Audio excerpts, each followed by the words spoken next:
This afternoon I'm joined by two of ASPI's leading defence experts, Mark Thompson, Andrew Davies. Welcome. First question to you, Mark. Should we be building naval warships in Australia? Are the cost premiums too high? Well, if we look at the experience we've had with the Air Warfare Destroyer project, you'd find it hard to muster a lot of enthusiasm for building warships in Australia. We've paid a very substantial premium there, and the delays are continuing to mount on that program. Stepping back, looking at the question in general, I don't think there's a strategic or economic argument for building vessels in Australia. The reality is, however, that the government puts a priority on generating employment, and in particular in areas outside of the traditional eastern seaboard, South Australia, and that's probably going to be a decisive factor that will drive them to build more ships in Australia.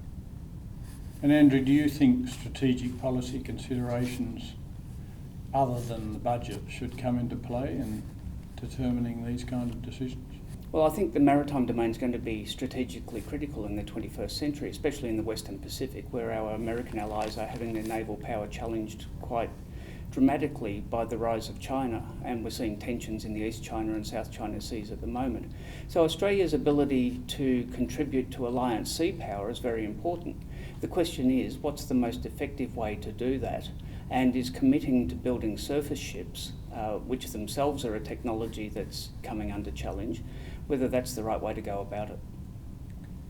Mark, the government's flagged a continuous rolling build strategy for future surface warship construction in Australia. How do you think this can be implemented successfully? Well, there's a whole series of complications with a continuous build program. The first problem is that the Royal Australian Navy, in terms of its surface combatants at least, isn't that large. So it's quite difficult to construct a continuous build program unless you do one of two things.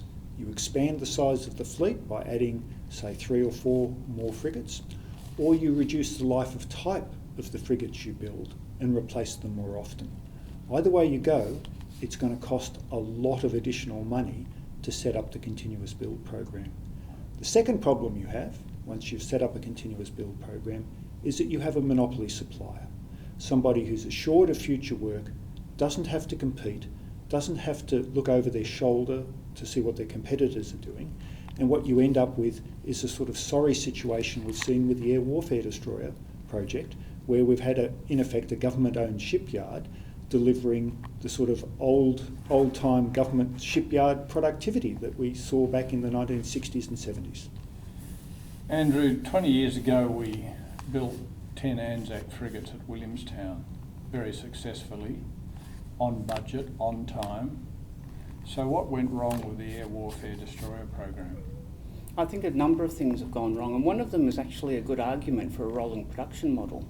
And that is, if you look at the yard that built the Anzac frigates very successfully, it performed very poorly on the production of modules for the Air Warfare Destroyer because of the time that had passed between the two projects and the skills that had been lost. So that's one argument for doing things continuously.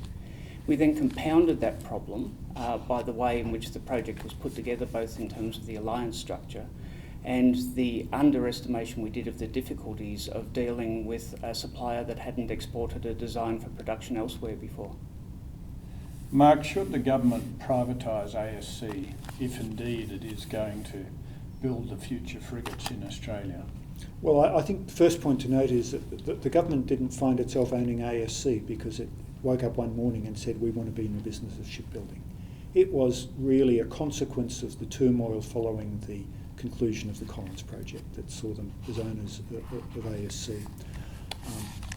I think they should sell it, not necessarily as soon as possible, but they should sell it as soon as prudently possible by finding somebody who can really not give them a handful of cash for the enterprise, but rather give them a strong assurance that the maintenance of the submarines, the conclusion of the Air Warfare Destroyer project, and whatever contribution ASC might make to a future frigate program are all in the safest and most professional pair of hands the government can find. Chances are that will mean that one way or another the government's going to have to pay someone to take it off their hands. And Andrew, is there a case for the government to be still in the business of running a dockyard?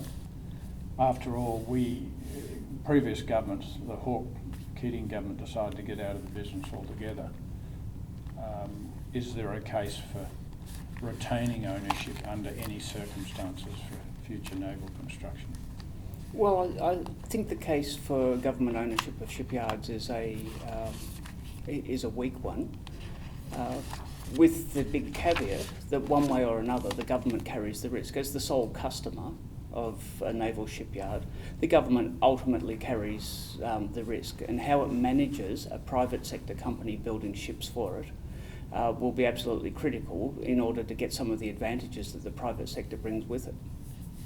And Mark, perhaps I could turn to you. The government's demonstrated pretty clearly in recent times that it has no intention of building submarines in Adelaide. The Collins class were all constructed in Adelaide, so why can't we build on that experience? Well, it's been a long time since the Collins class was under construction, and just as the large gap between the ANZAC program and the Air Warfare Destroyer program saw the demise of skills and corporate capacity in Australia to execute a complex project, I think the same thing is going to be true when it comes to submarines.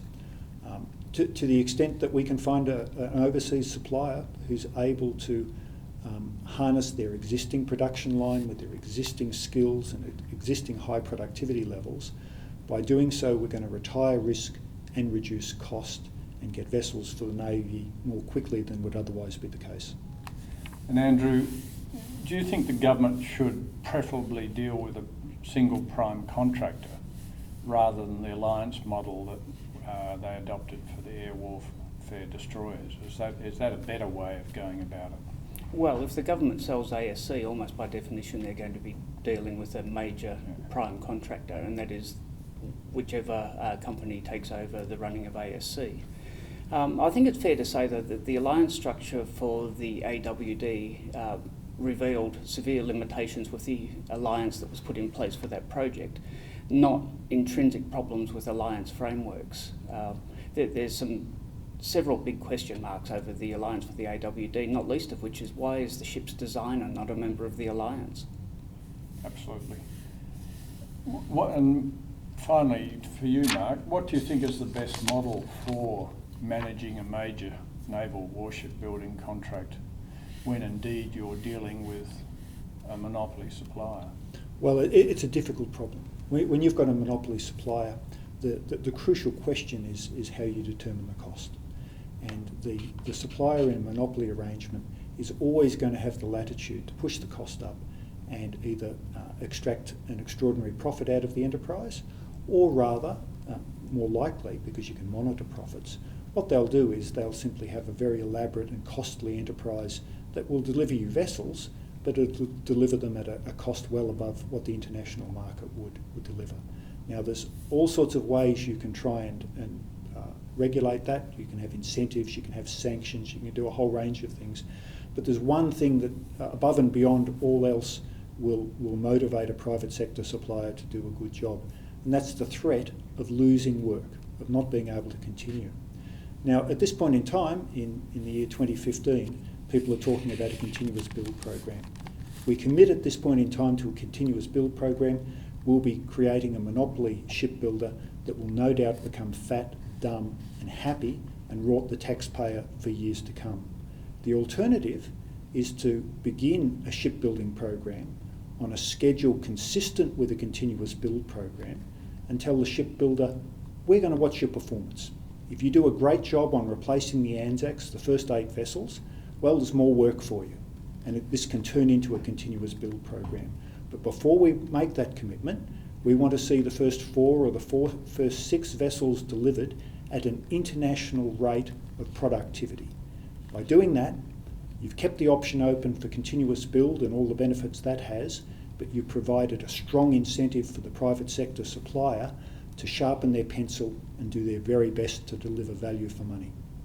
And for those who are in South Australia who are advocating a local build of submarines, can they get any comfort at all from the competitive evaluation process that's now underway that it could produce an Australian build of the future submarine? Perhaps I could come to you, Andrew. Well, I think that's entirely possible. I think it's where the future submarine will be built is still up in the air. The competitive evaluation process, like processes we've seen in the past, might provide some incontrovertible data that says it would be silly to do anything else. So I'd say never as far as that one goes. Do you want to add to that, Mark? Well, I'd just say once the competitive evaluation process was put in train, it took on a life of its own. It's become part of the political to and fro on the issue of where the submarines will be built. Under the terms of the competitive evaluation process, each of the three bidders will be putting forward options to the government for building the vessels offshore, for building the vessels onshore, and for hybrid approaches which split the difference between the two. With all that information down on the table and an election looming next year, my guess would be that the pressure will build for the government to at least have some of the submarine work done here in Australia. Mark and Andrew, thanks very much for coming to talk to us today. Thanks, Patrick. Thank you.